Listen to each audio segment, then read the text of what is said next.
Hi, everybody.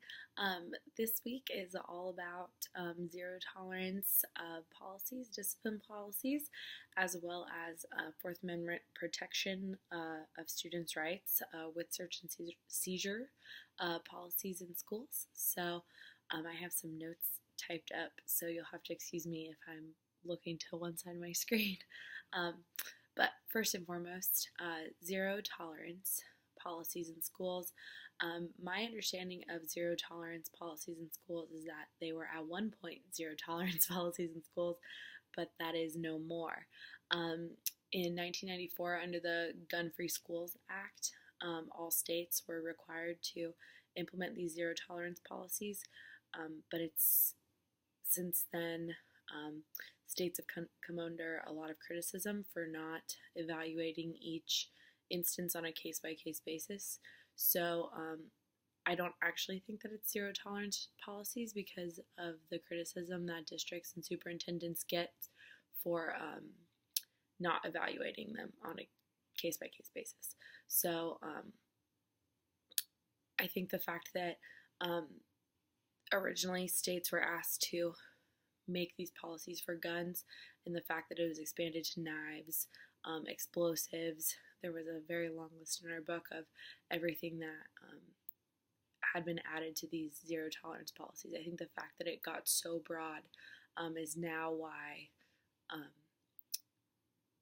the criticism arises for the superintendents and the districts that enact these and put them into place for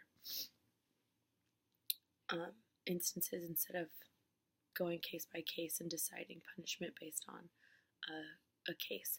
I was really surprised to read about the two cases in our book. One student was trying to help their suicidal friend and took their binder that had a knife in it and put it in their locker and got in trouble for that. I understand the reasoning behind that because it is zero tolerance, but again, I definitely agree that that's one of those cases where criticism was probably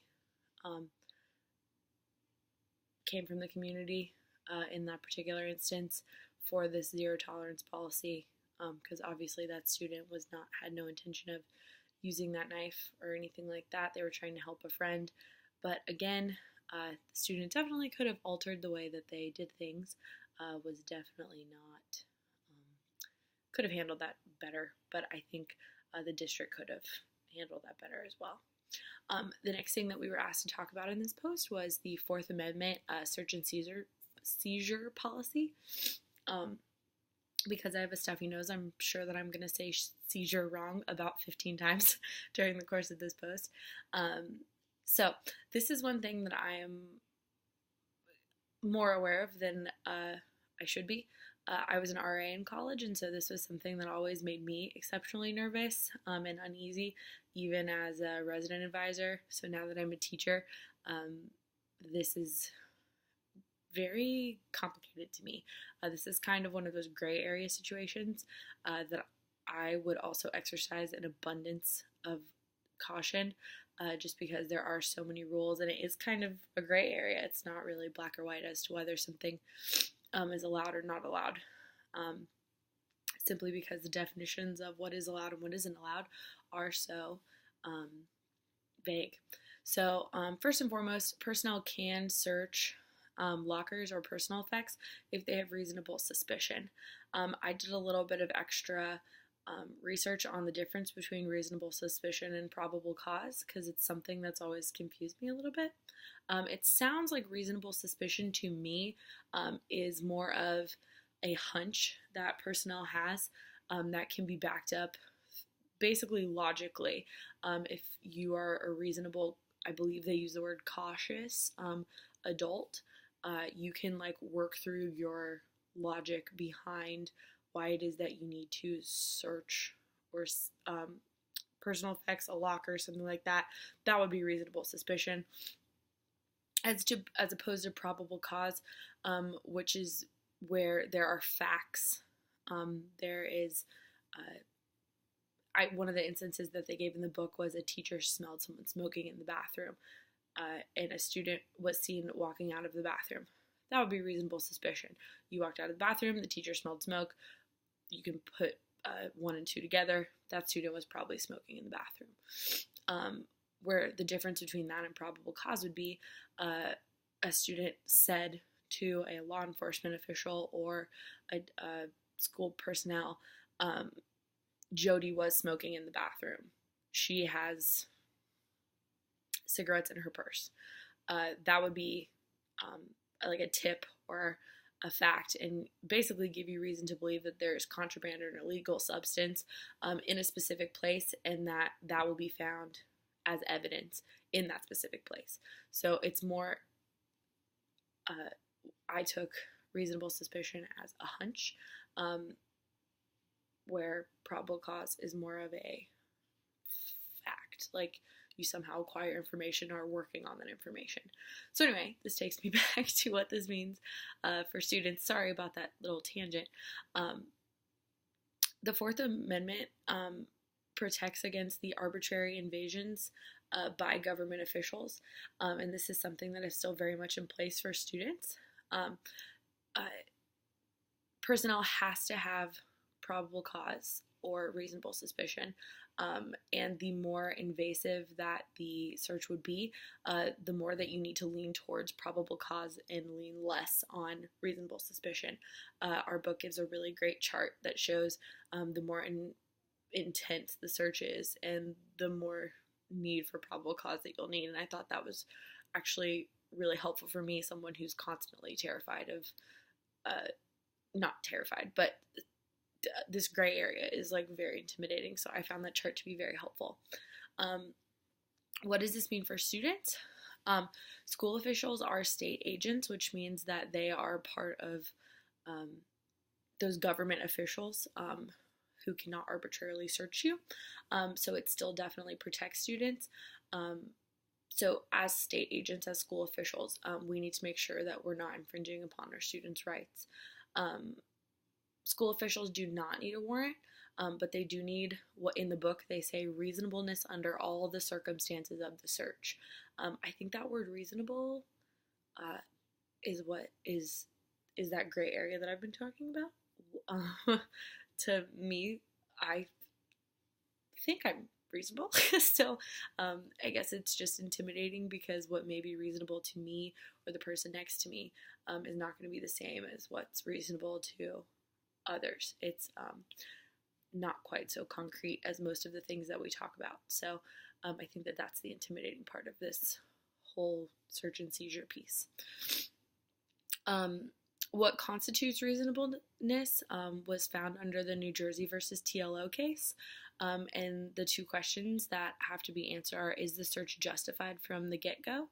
And is the scope of the search reasonable? So again, that doesn't really help with the gray area of reasonableness, but it's definitely better guidelines than just, is it reasonable? So it's, I think, definitely having the justified, being able to explain through your logic, explain through that hunch under reasonable suspicion has been the thing that has helped me understand search and seizure the best, the difference between that reasonable suspicion and probable cause. So I thought it was really interesting in the book. It talked about how lockers and school property, it's easier grounds for searches.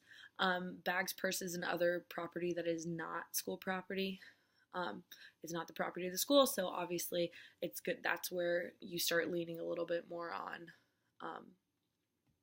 probable cause versus reasonable suspicion. I can't believe that in our book it has to talk so much about not strip searching students. That's not something that, I mean, I could ever imagine doing, and I can't believe that there has been a few upheld cases of strip searches. That's something that, like, I cannot wrap my brain around. So I thought that that was really interesting. In my notes, I put strip searches of students usually cannot be justified on the basis of reasonable suspicion, and then in all caps I wrote, AKA not permitted, don't do it. I can't believe some cases have been upheld. I'm sure that there had to have been good reason. But anyway, I found that to just be very perplexing.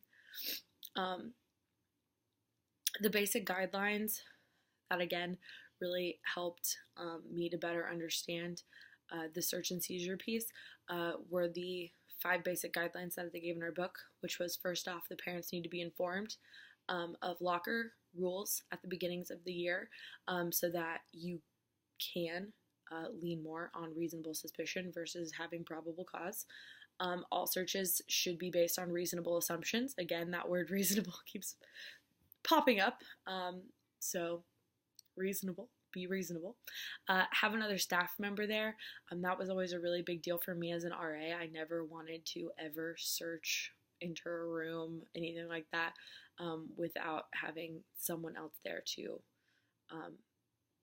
bear witness and be with me. And it's kind of nice to have somebody who can say, who can back you up and can kind of help you come up with the reasonableness definition at the time, make sure that your logic is solid, kind of help you reason through your reasoning. Again, no strip or mass searches of students. And something else that I found to be particularly interesting, police officials should obtain a warrant prior to searches regardless. That's something that they need to do because they definitely are state agents, and the Fourth Amendment for them is a whole other, comes with a whole other set of guidelines. So just to be on the safe side, it does say to obtain a warrant prior to searches, just for, covering bases. So yeah, that's, sorry that I went on so much about reasonableness. That really just stuck out to me, but I hope that you enjoyed my post. I hope you guys have a great week, and enjoyed your weekend. Pam, my cat up here, says hello and was very excited to read about search and seizure and zero tolerance policies as well. So wish you a happy week, and we'll see you next week. Thanks, guys.